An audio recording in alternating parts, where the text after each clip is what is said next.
दोस्तों, हमारी धरती और हमारा पूरा सौर मंडल सूरज की ग्रेविटी और इसकी ऊर्जा पर ही निर्भर करती है। अगर एक दिन के लिए भी हमारा सूरज चमकना बंद कर दे या फिर इसका गुरुत्वाकर्षण बल यानी कि ग्रेविटेशनल पुल अचानक से खत्म हो जाए तो फिर क्या होगा? सूरज की रोशनी और ऊर्जा के बिना एक दिन भी गुजारना एक भयानक सपने से कम नहीं होगा। और अगर सूरज की ग्रेविटेशनल फोर्स ही खत्म हो जाए या फिर गायब हो जाए फिर तो सौर मंडल में तबाही मच जाएगी। धरती और सारे प्लैनेट्स अपने अपने ऑर्बिट से निकल जाएंगे और सूरज के चारों ओर घूमने वाले एस्ट्रॉइड्स आकर धरती की सतह से टकरा जाएंगे। यानी कि सूरज हमारे सोलर सिस्टम और धरती के अस्तित्व को बनाए रखने के लिए एक अहम भूमिका निभाती है। लेकिन होनी और नियति को कौन टाल सकता है? क्योंकि फ्यूचर में ब्रह्मांड के बिल्कुल दूसरे सितारों की तरह ही एक न एक दिन हमारा सूरज का अंत भी जरूर होगा। एक एवरेज साइज्ड स्टार के हिसाब से सूरज का लाइफ स्पैन भी अप्रोक्सीमेटली 10 अरब साल का ही है, जिसमें से 5 अरब साल ऑलरेडी गुजर चुके हैं। यानी कि धीरे धीरे हमारे सूरज का ईंधन खत्म होता जा रहा है। हमारी ह्यूमन सिविलाइजेशन अगर अगले 5 अरब सालों तक भी सरवाइव कर ले तो भी उन्हें सूरज के आखिरी प्रकोप से कोई भी नहीं बचा सकता। तो आज की इस वीडियो में मैं आपको 10 ऐसी घटनाओं के बारे में बताने वाला हूं जो घटनाएं फ्यूचर में तब घटने वाली है जब हमारा सूरज अपने अंतिम और आखिरी कगार पर पहुंच जाएगा। तो आज की इस वीडियो को बिल्कुल एंड तक जरूर देखना। तो हेलो गाइस, मैं आकाश शेखर। चलिए शुरू करते हैं आज के इस नए एपिसोड को। Number 10, green house effect. Green house effect के बारे में आप सबने अपनी साइंस क्लासेस में जरूर पढ़ा होगा। पूरी दुनिया को, खास करके एनवायरमेंटलिस्ट को ग्रीन हाउस इफेक्ट और ग्लोबल वार्मिंग जैसे इश्यूज ने परेशान करके रखा है। वैसे तो असलियत यह है कि ग्रीन हाउस इफेक्ट धरती पे लाइफ के एग्जिस्टेंस और सर्वाइवल को सपोर्ट करती है, लेकिन जब वही ग्रीन हाउस इफेक्ट कुछ ज्यादा ही इफेक्टिव हो जाए तब ये लाइफ को सपोर्ट करने के बजाय उसे पूरी तरह से खत्म भी कर सकती है। जब सूरज की किरणें धरती पर पहुंचती है तब वो सतह से रिफ्लेक्ट होकर वापस धरती में लौटने की कोशिश करती है, लेकिन carbon dioxide, water vapour, methane और नाइट्रस ऑक्साइड जैसे गैसेस धरती के एटमॉस्फेयर में मौजूद है। इनको ग्रीन हाउस गैसेस भी कहा जाता है। ये गैसेस सन रेज की हीट को ब्लॉक कर देती है और तब ये हीट एनर्जी धरती से नहीं निकल पाती। इस ग्रीन हाउस इफेक्ट की वजह से ही धरती का तापमान लाइफ के लिए उपयुक्त बना रहता है, वरना धरती भी दूसरे बंजर और बेजान प्लैनेट्स की तरह ही बर्फ से पूरी तरह जम जाती।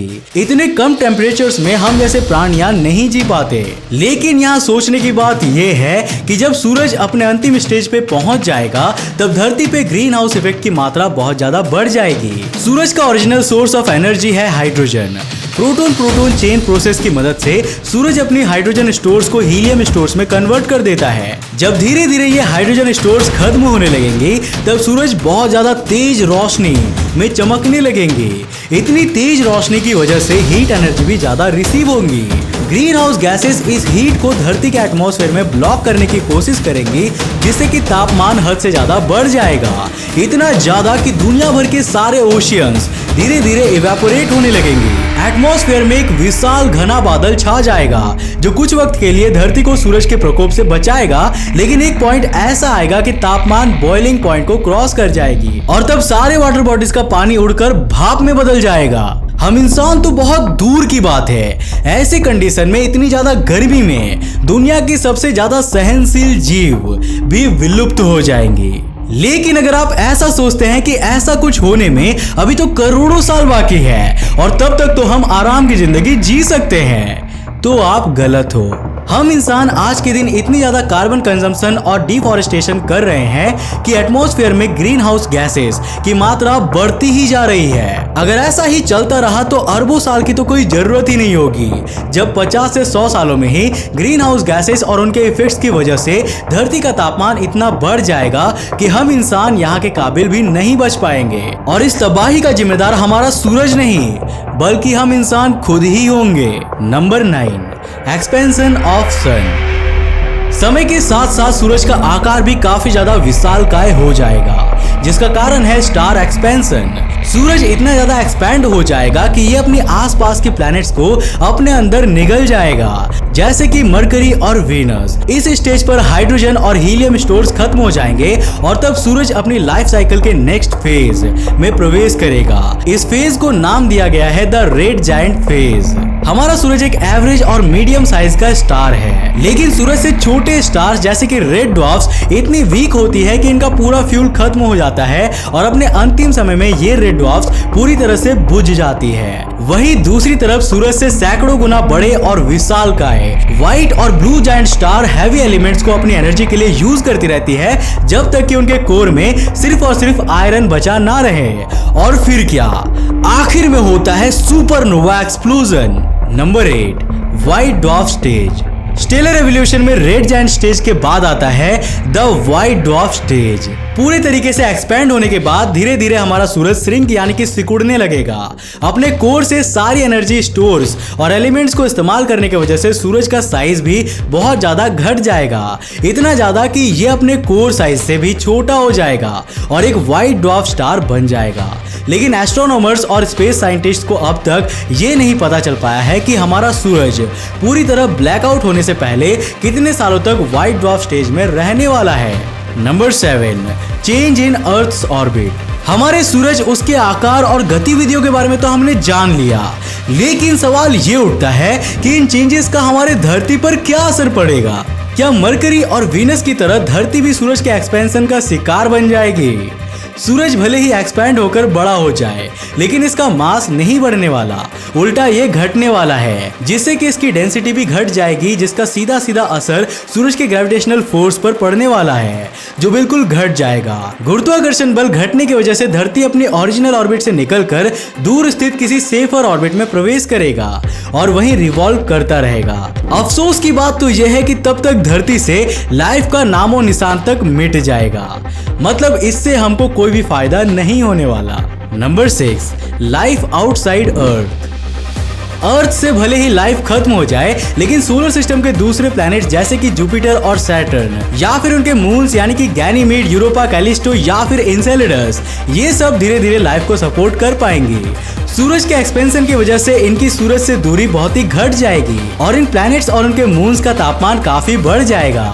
उनके आइसी क्रस्ट धीरे धीरे पिघल जाएंगी और एक ऐसे क्लाइमेट और एनवायरनमेंट की सृष्टि होगी जो कि धरती से बाहर के जीवन को पनपने में मदद करेगा। Number 5, milky way and Andromeda galaxies collision. इस दौरान सोलर सिस्टम के साथ साथ हमारे सोलर सिस्टम में भी काफी चेंजेस आने वाले हैं। हमारी मिल्की वे गैलेक्सी और उससे क्लोजेस्ट सबसे बड़ी गैलेक्सी यानी कि एंड्रोमेडा गैलेक्सी एक दूसरे की तरफ 4,02,000 किलोमीटर पर आवर की रफ्तार से आगे बढ़ रही है। इस स्पीड से अगले 4 अरब साल में इन दोनों गैलेक्सीज को टकराने से कोई भी नहीं रोक सकता। लेकिन इसका हमारे सूरज के अंत से क्या कनेक्शन है? कनेक्शन तो नहीं है, लेकिन कोइंसिडेंस से ये दोनों एस्ट्रोनॉमिकल इवेंट्स एक ही टाइम पीरियड में होने वाली है। भले ही दो बड़े गैलेक्सीज का टकराना तबाही की ओर इशारा करती है, लेकिन अमेजिंग बात तो ये है कि इस टक्कर से हमारे सोलर सिस्टम पर कोई खासा असर नहीं पड़ने वाला। और मान लीजिए कि हमारी ह्यूमन सिविलाइजेशन किसी तरह से इतने लंबे समय तक भी सरवाइव कर लेती है, तो ये कोलिजन हमें रात के आसमान में किसी लाइट शो की तरह नजर आएगी। Number 4, outer solar system will feel the heat. ये तो आप जानते ही हैं कि हम सोलर सिस्टम के अंदर सूरज से जितना दूर जाएंगे उतना ही टेम्परेचर नीचे गिरता जाएगा। इसीलिए सोलर सिस्टम के बाहरी प्लैनेट्स जैसे कि प्लूटो में टेम्परेचर्स गिर के -233 डिग्री से लेकर -223 डिग्री सेल्सियस भी हो सकता है। लेकिन जैसे जैसे हमारा सूरज एक्सपैंड होता जाएगा वैसे वैसे ही सभी ऑब्जेक्ट्स की सूरज से दूरी घटती जाएगी और इन प्लैनेट्स का तापमान भी बढ़ जाएगा। पहले वहां की जमी हुई बर्फ पिघलेंगी और फिर टेम्परेचर धरती या फिर मार्स के समान हो जाएंगे। लेकिन अफसोस की बात तो ये है कि सुटेबल टेम्परेचर होने के बावजूद भी यहाँ पर लाइफ पॉसिबल नहीं है, क्योंकि इन ग्रहों में बेसिक एटमॉस्फेयर भी मौजूद नहीं है। रेड जायंट फेज के खत्म होने के बाद जब सूरज व्हाइट ड्वार्फ फेज में एंटर करेगा तब फिर से सोलर सिस्टम के बाहरी प्लैनेट्स अपने पुराने जमे हुए स्थिति में वापस चले आएंगे। Number 3, asteroids won't make it far. आप ये जानकर हैरान हो जाएंगे कि जब हमारा सूरज अपने अंतिम स्टेज पर होगा तब सोलर सिस्टम के सारे एस्टेरॉइड्स अंतरिक्ष के धूल में मिल जाएंगी। हमारे सोलर सिस्टम में सैकड़ों एस्टेरॉइड्स ट्रैवल करती है, लेकिन जब सूरज अपने व्हाइट ड्वार्फ स्टेज में होगा तब सारे एस्टेरॉइड्स भी डस्ट पार्टिकल्स में बदल जाएंगे। वैज्ञानिकों ने वर्तमान के व्हाइट ड्वार्फ स्टार्स को स्टडी करने के बाद ही ऐसे प्रेडिक्शंस किए हैं। दरअसल व्हाइट ड्वार्फ स्टार्स के आसपास काफी ज्यादा धूल की मात्रा हमें देखने को मिलती है। उनका मानना है कि ये डस्ट पार्टिकल्स पहले ऐसे रॉक्स या फिर एस्टेरॉइड्स हुआ करते थे जो पास्ट में व्हाइट ड्वार्फ्स की चक्कर काटते थे, लेकिन समय के साथ साथ व्हाइट ड्वार्फ के गुरुत्वाकर्षण बिगड़ता गया और ये एस्टेरॉइड्स एक दूसरे से टकराकर धूल में बदल गए। Number 2, end of human race. अब सबसे अहम सवाल, क्या सूरज का अंत हमारे ह्यूमन सिविलाइजेशन को भी पूरी तरह बर्बाद कर देगा? क्या होगा हमारा? क्या कोई भी चांस है कि हम इस एपोकलिप्स से बच पाए? ये तो मैंने वीडियो के शुरुआत में ही बताया था कि सूरज के एक्सपेंशन के साथ साथ ग्रीन हाउस इफेक्ट और हाई टेम्परेचर की वजह से धरती में लिविंग बीइंग्स का सरवाइव करना मुश्किल हो जाएगा। अगर हम इंसान तब तक advanced anti heat technology develop भी कर लेते हैं तब पर भी हमारे लिए खाने और पीने का कोई भी रिसोर्स नहीं बचेगा। क्या इसका मतलब ये है कि सूरज के साथ साथ हमारा ह्यूमन रेस भी पूरी तरह खत्म हो जाएगा?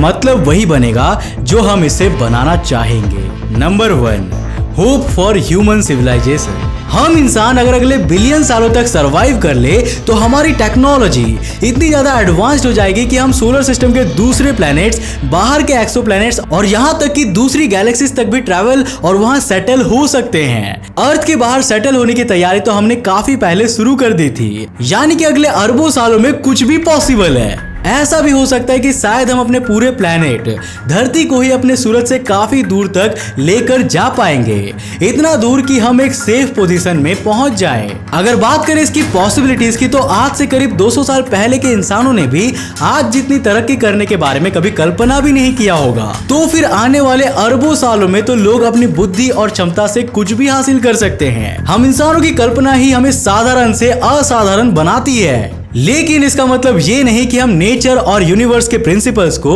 अंडर एस्टिमेट करेंगे। और क्या पता हम इतने खुशकिस्मत हो कि फ्यूचर में हमारी मुलाकात किसी एडवांस्ड एलियन सिविलाइजेशन से हो जाए।